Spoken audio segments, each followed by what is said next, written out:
This is Movies in Contemplation with Jarokk and... Oh, am I talking to Jesus, yeah. Alright, we are cooking. We are back, episode 2. Episode 2. Yes, and this is my pick this week. Yes. Before we start, I want to say everyone has their own ritual when it's a movie night. Yes. Ours is... A bottle of wine. A bottle of wine, a nice red blend. I love wine label art, and I want to pick a bottle of wine, the name and the art of the bottle. Yeah. Like with our movie picks. Yes. So my pick this week is Quills. Came out in 2000, starring Geoffrey Rush, Kate Winslet, Joaquin Phoenix, and Michael Caine. Oh, Michael Caine. Yes. Yes, Michael Caine. And the bottle of wine that I have chosen, Prayers of Sinners. Ooh. Yeah, it's awesome. I'm going to take a picture of the bottle, and I'm going to put it on our gram. We have an Instagram now. We do. We're big leagues. Yes, we do. It is movies.contemplation_pod. Got that out of the way. But yeah, each week, different wine, theme of the movie. Yes. There's a rare vintage from an obscure village in Bordeaux. Rather than crush the grape underfoot, they place the fruit on the belly of a bride and reap its juices when the young husband steers his vessel into port. Bottles up. Fuck, bottoms up. Bottoms up. Bottles and bottoms. Bottles and bottoms. That's a fucking... That's like a drag show. That's a drag Bottles show, and yeah. bottoms. All right. So this movie Quills, it takes place in 18th century France during Napoleon's reign. Mm-hmm. Lovely little guy. And it's at the Sheraton Asylum. Sheraton. Yes, for the insane. What about this movie fascinates you? What do you like about this film? I don't even know where to start. This movie, see, the reason why I chose this for my first movie, because I was so shocked that you haven't seen it. No, I have not seen this movie before us, and I just never had a fascination. I never had a desire to want to watch it. I saw the picture, and I was just kind of like, love story, love bullshit, I don't know, whatever. But no, I had no desire to really want to watch this until you chose it. Yeah, and it came out in 2000. I mean, we were both fairly young. Yeah. I was in high school, like barely in high school. Yeah, and of course at that time, I was just kind of like, love shit, whatever, this looks stupid, not up my alley, you know? Yeah, and I didn't watch this until years later, actually. I tried so hard to remember when I first watched this. I really cannot remember. I either got it when I was living in New York, and I would pretty much almost every day I would go into Tower Records and buy a DVD, because I had no cable. I had a TV with a built-in DVD player. One of those fossils. I'm so mad that I really wish I could remember. But what I loved about this movie is A-list cast. Oh, yeah. Like award-winning, amazing actors. It has everything. I think when you look at the trailer, it looks, I don't know, like kind of boring, especially if you don't know who the Marquis de Sade is. Yeah, and I will say, watching this, I didn't know shit about the Marquis de Sade. It's a true story, but Hollywood zhuzhed it up a little bit. Yeah, they zhuzhed. Yes, they did the I guess. zhuzhing. I mean, I don't know. Again, I don't know the history of the Marquis de Sade. I have no fucking idea. We'll get there. We'll get there. We'll get there. But I love this movie because it has everything. The time period, the drama, who is the monster and who is the man. It does. Theme that we absolutely love. It sure did. There's comedy in it. You wouldn't think, but there is tons of comedy.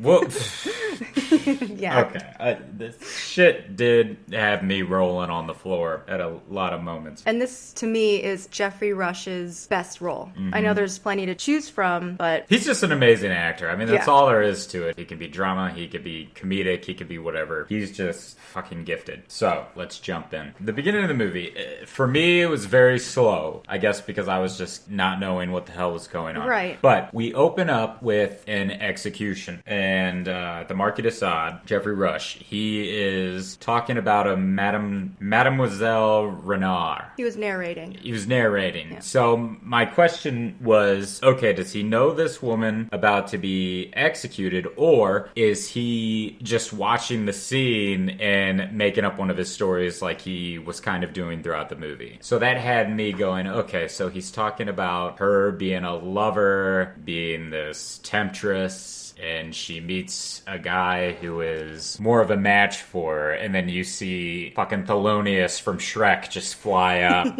and start like grabbing her breasts and whatnot, rubbing caressing her chest, her like he's the her. one that's gonna ravish her. Right. And I'm just kind of like, what is happening here? Okay. And then he rips her dress and she's all excited, and then she goes into pure terror. Mm-hmm. And it's like, oh shit, okay, that's interesting. And he has that line where he's talking about the people, how quickly people can go from predator to prey. Mm-hmm. And then all of the people are laughing at this woman, making her feel horrible. She's about to die. And it's like, oh shit, that's rough. It's just, and that was the time though, that, you know, executions in that time period in the 1700s, you know, just, God, it was just, it was like, entertainment. It was sick. Yeah. It's sick, but it was entertainment. So he's doing his shit, and then you have the little kids singing their little tune. That little tune. Whatever that tune is. But he hums it every time he starts to write. He is humming this tune that these children were playing. So that to me was like, okay, that's interesting too. That's very interesting. Do you happen to know what that tune is? Because I don't know what that tune is. It's a child's tune. I can't remember exactly what it's called, but I do know that the part Marquis sings,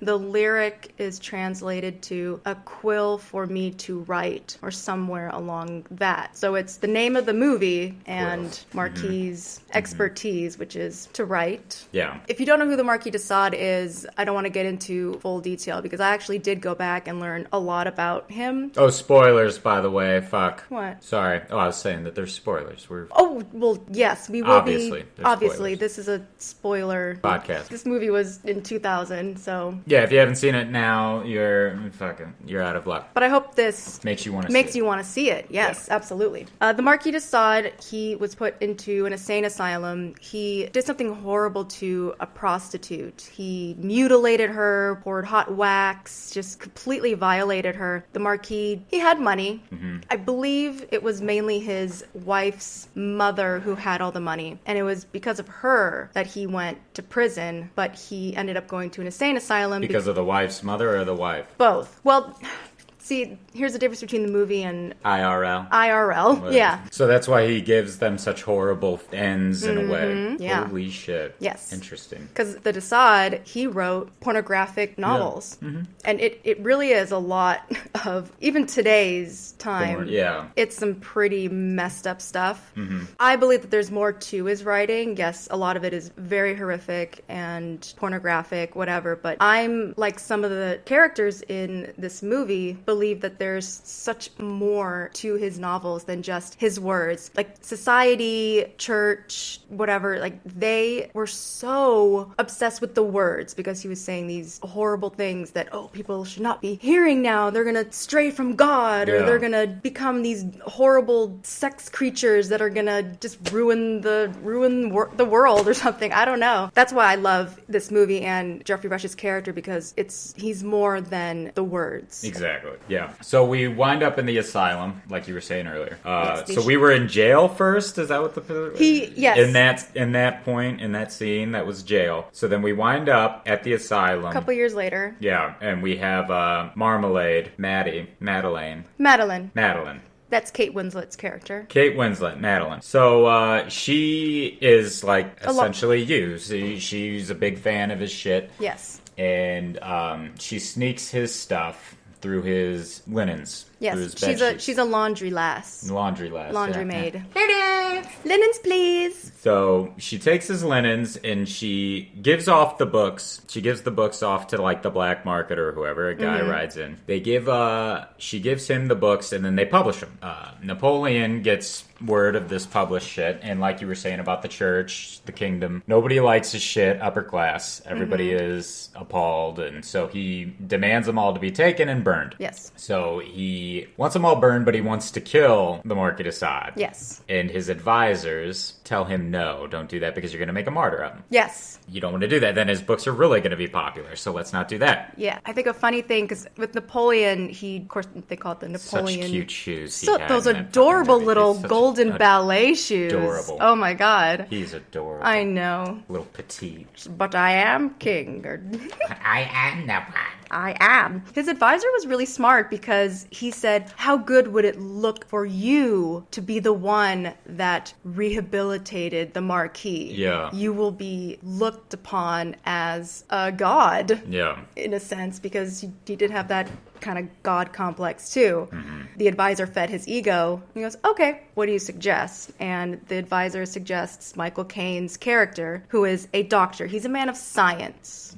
Because the Sheraton Asylum is run by Joaquin Phoenix's character, Abby. Yeah, the Abbe. The Abbe. And he's a priest, a man of God. God damn it, Abbe. God damn you, Abbe. So, Michael Caine comes in, and he's just barbaric as shit. He's just, his ways are old school. That dunking chair, he had that cage that you put people in, minus the spikes, so he was a little more humane. It was torture. Yeah, he used torture, I guess, to rehabilitate. Yeah, torture the insane out of the insane. And he's insane. He sure as shit was insane, wasn't he? So he goes to the place, all that caboodle, and he lets Joaquin Phoenix try to rehabilitate in his own way for a little bit. Joaquin Phoenix's character, he didn't know that... that the books were being done. That's right. The books were being published.